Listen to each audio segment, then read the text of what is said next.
All right, you light workers, welcome back to the Awakening Hour podcast, where we dive deep into all things fifth dimensional, helping others heal body, mind, and soul.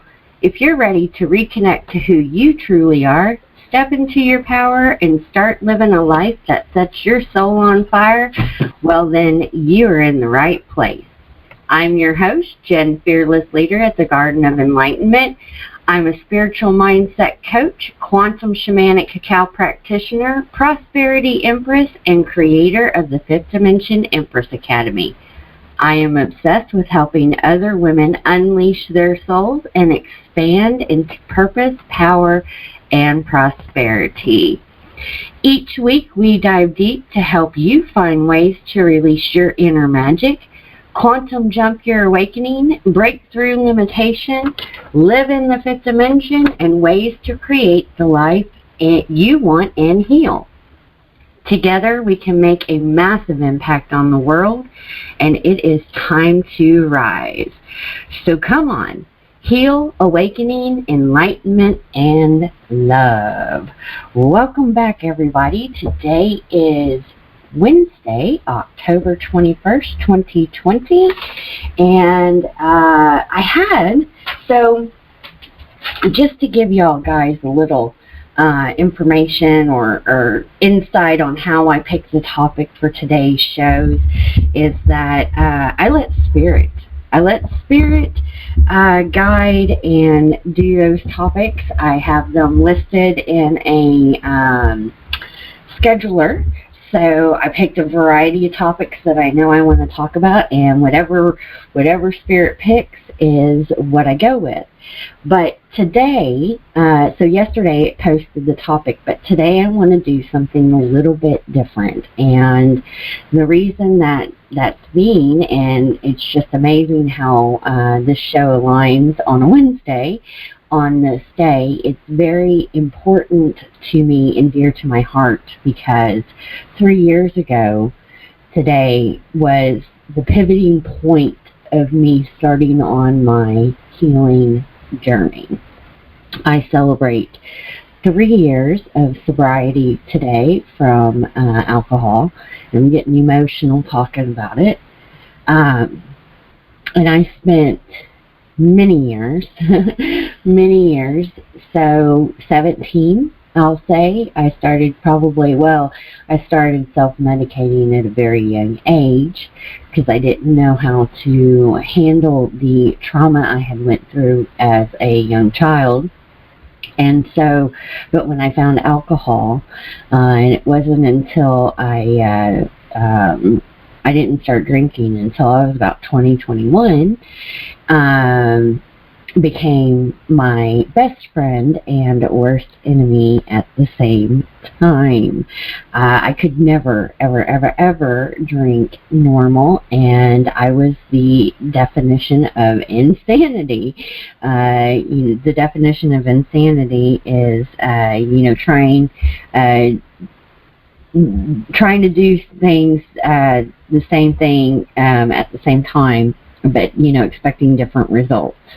So I tried to drink every which way. I tried, just beer, no hard liquor, just hard liquor, every concoction out there. I tried, and even from the very get-go, I blacked out. I was chronic black, I would black out, and that would be, for me, I wouldn't pass out, I just would not remember. And there were a lot of situations I put myself in, and I kept up that self-destructing pattern for many, many, many, many years.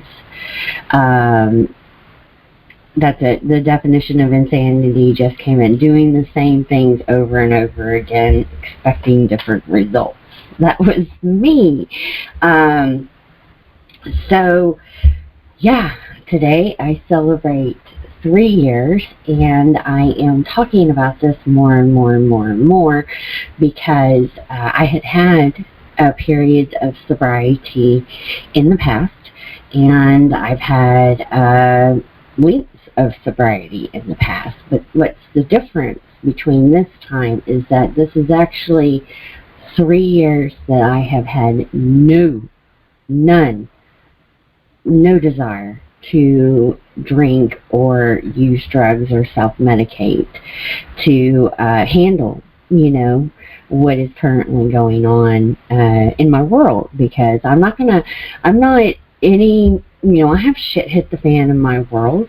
My major test with drinking and self-medicating really started to happen last year. And 2020 has been one hell of a ride for everybody. But starting last year was really my test. I had lost my job and relationship and my health and my son, something almost happened to him. And all of those were tests. The old Jennifer would have caved with the job. Losing the job would have justified me drinking. Poor pity me, life sucks, what am I going to do, yada yada yada, getting into all that stinking thinking is what I like to say. But I didn't, and I didn't have any desire. And what really came in during these times that I have my tower moments or my foundation is rocked, I don't want to drink. It's the last thing on my mind, guys. And for me, and people who know me personally and have been on this journey with me know that they never thought that I would get it. But I don't have any desire to drink today. And this is what I want to help people. I want to help women. It's not just, guys, my form of escaping or handling my issues or the stress or everything that life, and we are conscious creators. As soon as I realized that, as soon as I started on my journey to heal, a lot of this was me. It was nobody else's fault. I had to take personal responsibility. And the more that I took personal responsibility and I learned about the things that I can control, your emotions, your thoughts, what you say, how you act, how you react to situations, that is when my life really dramatically shifted. That's when my healing journey started. Now, it is on this journey, and regardless, many people out there, whether my choice was alcohol, they can medicate with food, with drugs, with sex, with, there's all forms of addictions out there. And what that is that it's you not wanting to face whatever is going inside of you. Why do you do these things?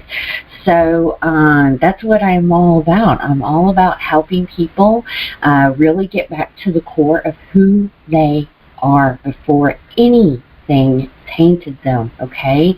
And I continue to go on my journey of healing.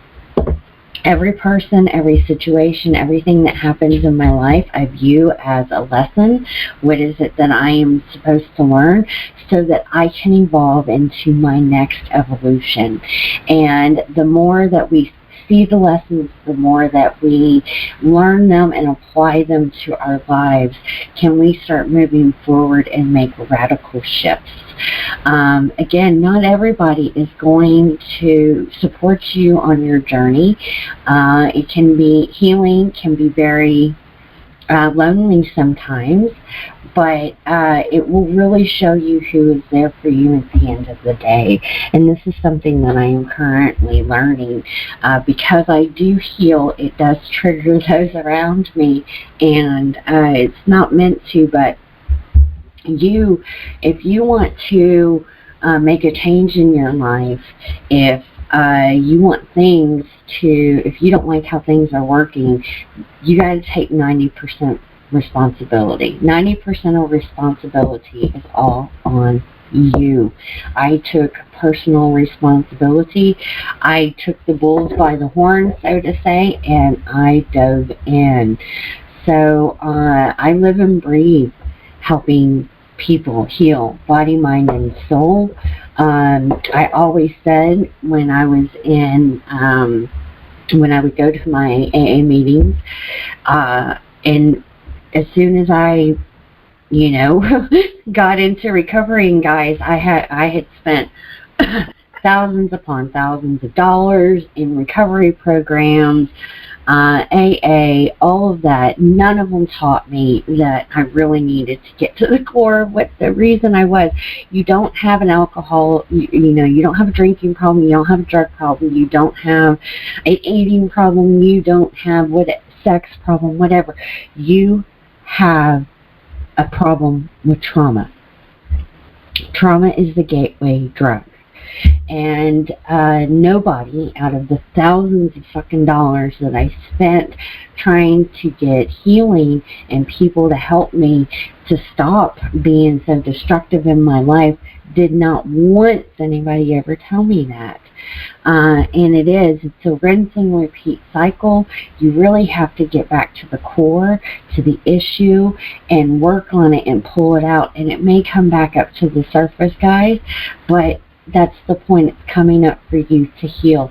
You need to figure out what your triggers are. What is it that makes you tick? What is it that makes you run off to the races? What is it that brings that idea in it?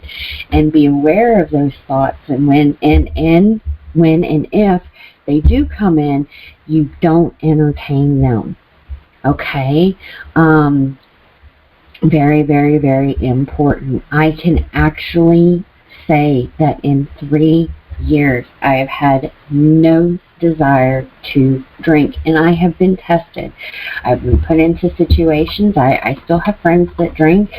I did change people, places, and things, but sometimes when you're out to eat or whatever, someone may have a drink. No, that does not bother me, and I have been put in situations where I have been around people who have thought are my friends, and those who are not going to support you guys are not your friends.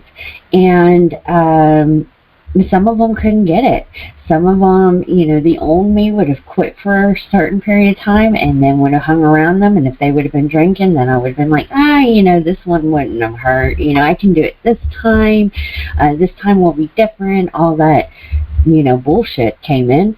And I've been tested like that, and I fucking ran for my life because I play the tape to the end, and I know exactly what can happen because, again, I tried every which way to be able to drink or live the life that, on my terms and disconnected with my soul and spirit.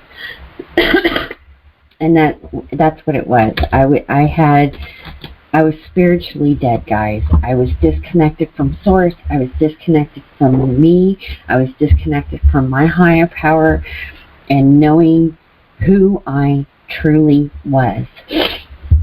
And I know how scary that can be. I've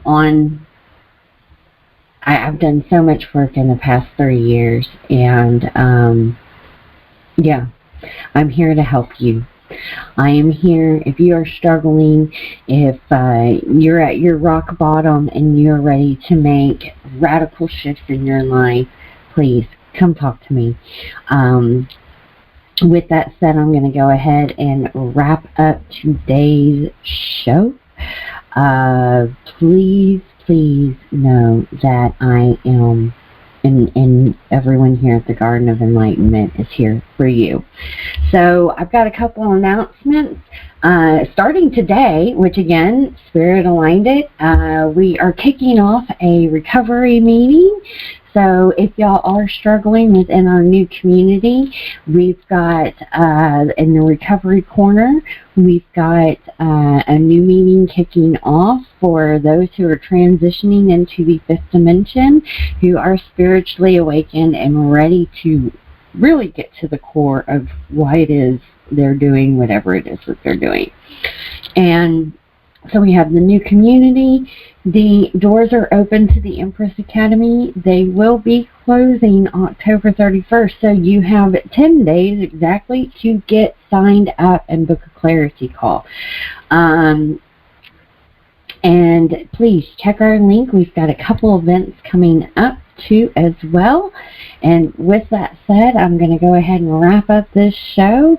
Much love to you guys. I'm going to be doing some celebrating today. I'm super excited, and I'm ready to start helping and speaking out more about my story. So much love, everybody, and I hope y'all have a beautiful and blessed